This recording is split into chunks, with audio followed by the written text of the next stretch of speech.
Alvaro Kiano Nugroho yang hilang tanpa jejak sejak Maret 2025 lalu akhirnya ditemukan dalam keadaan tak bernyawa. Tersangka yang merupakan ayah tiri korban ditemukan tewas di ruangan konseling Polres Jakarta Selatan. Padahal tersangka seharusnya akan menjalani pemeriksaan medis pasca penetapan tersangka. Mengapa polisi gagal mencegah tewasnya tersangka? Kita bahas petang ini bersama dengan pengamat kepolisian ISES Bambang Rukminto dan juga mantan Kabareskrim Komjen Purnawirawan Ito Sumardi. Selamat petang Bapak-bapak dengan Maidop. Selamat petang, Mbak Wedo. Oke, saya mau ke Mas Bambang terlebih dahulu. Mas Bambang, bagaimana Anda melihat pengungkapan kasus ini termasuk soal tersangka yang tewas ketika menjalani pemeriksaan? Ya, memang patut disesalkan ya. Bagaimanapun juga meskipun seseorang itu sudah dijadikan tersangka, mereka memiliki hak untuk hidup, untuk aman itu. Jadi ketika berada di tahanan polisi, ini tentunya keselamatan dan keamanan terkait dengan hak hidupnya itu harus dijaga gitu loh. Ini yang menjadi menarik adalah kasus-kasus tahanan yang kemudian meninggal ini kan bukan yang pertama kali terjadi. Artinya memang harus ada evaluasi terkait SOP maupun sistem di tahanan kepolisian. Sebenarnya Polri itu memiliki peraturan Kapolri 4 tahun 2015 tentang perawatan tahanan di lingkungan kepolisian. Ini sebenarnya sudah sangat jelas sekali terkait dengan bagaimana sistem terkait dengan tahanan ini diatur sedemikian rupa. Harus ada CCTV, kemudian juga petugas jaganya juga harus bergiliran dan tahanan ini dijaga agar tidak sampai melakukan tindakan-tindakan yang merugikan orang lain, termasuk juga merugikan dirinya sendiri.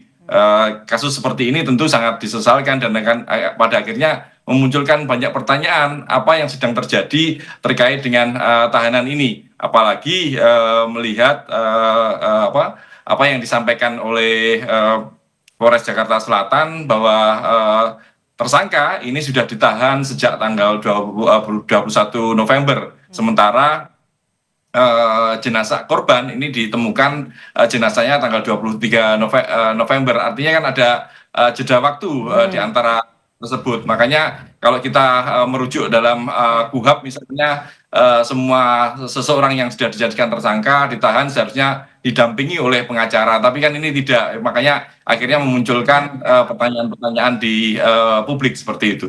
Oke, saya mau ke Pak Ito. Kemudian keselamatan dan juga keamanan tersangka yang kemudian meninggal begitu dalam kasus ini, dalam upaya untuk bisa mengungkap kasus ini. Anda melihat sudah sejauh mana upaya untuk mengungkap kasus ini, Pak Ito? Ini Mbak Bendop ya. Sekarang seorang yang ditahan ya, kita katakan diamankan, tentu kan ada dua masalah ya. Yang pertama adalah dia melakukan kejahatan dan dia memang tidak ingin, istilahnya ada satu penyesalan yang luar biasa yang dia berusaha untuk bunuh diri. Banyak kasus-kasus itu, ada yang gantung diri, ada yang membenturkan kepalanya di tembok, pengalaman saya dulu ya. Nah sekarang kan yang ditanyakan adalah yang harus diselidiki, pertama adalah mengapa hal ini bisa terjadi. Yang kedua yang paling penting adalah penyebab terjadinya kematian ini. Kan sekarang terhadap tahanan ini ya, yang bunuh diri ini, diduga bunuh diri ini kan sedang dilakukan pemeriksaan forensik yang mendalam. Nah kalau memang betul dikatakan Pak Bambang, orang itu kan dia berhak untuk hidup, berhak untuk dilindungi. Kita lihat adakah tanda-tanda kekerasan terhadap tersangka almarhum ini ya. Kalau ada tentunya harus kita lakukan penyelidikan yang mendalam. Jadi ada dua, Mbak. Ada orang yang memang ingin hidup, ada orang memang mengakhiri hidup karena penyesalan yang luar biasa. Apalagi ini kan terkait kepada anak tirinya ya. Saya kira mungkin kalau anak kandung dia akan berpikir dua kali ya. Tapi kalau anak tiri secara psikologis ini tentunya tidak terlalu memberatkan dia untuk melakukan sesuatu yang mungkin sampai berakibat fatal. Demikian, Mbak. Oke. Jadi saya ke Mas Bambang. Mas Bambang, Anda lihat siapa yang paling bertanggung jawab dalam kasus ini? Ya, harusnya memang penyidik di situ ya, dan terutama adalah kepala bagian tahanan yang harusnya memastikan keselamatan dari orang-orang yang ada di tahanan seperti itu yang harus bertanggung jawab gitu loh. Tentu mereka ini harus dilakukan pemeriksaan, apakah ada kekerasan di situ, semuanya tentu akan dilakukan penyelidikan secara saintifik ya, melalui seperti yang disampaikan Pak Ito tadi, melalui forensik, otopsi misalnya seperti itu, apakah ada tanda-tanda kekerasan selain penyebab kematian yakni bunuh diri dengan melakukan. Artinya kan kita masih menunggu ya, begitu ya, maaf saya potong. Nah kalau untuk mengungkap kasus Alvaro ini, tersangkanya kalau sudah meninggal bagaimana?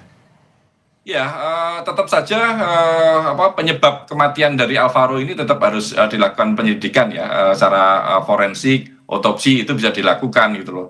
Memang nanti akan kesulitan dan karena tersangkanya sudah meninggal, tentu akhirnya case close yang seperti itu, kasusnya ditutup karena memang sudah tidak ada lagi pelaku utamanya seperti itu. Tetapi masyarakat tentu akan tetap ingin mengetahui apa yang sebenarnya terjadi dalam kasus Alvaro ini, apa penyebab kematiannya, bukan hanya sekedar motif pembunuhannya seperti itu. Karena kalau motif pembunuhan ini kan bisa sangat beragam dan Polri seharusnya juga tidak perlu menyampaikan motif-motif di luar pembunuhan itu sendiri. Karena tadi saya mendengar salah satu Kasat Serse menyatakan ini terkait dengan kecemburuan orang tua. Ini kan ibunya selingkuh dan ini kan tidak perlu disampaikan seperti itu. Masih ada harus dibutuhkannya. Baik, terima kasih sudah berbagi perspektif bersama kami. Bambang Rukminto, pengamat kepolisian ISES, dan juga Komjen Purnawirawan Ito Sumardi, mantan Kabar Eskrim, sudah bergabung bersama kami di Kompas Petang. Sehat selalu Bapak-Bapak. Baik, terima kasih.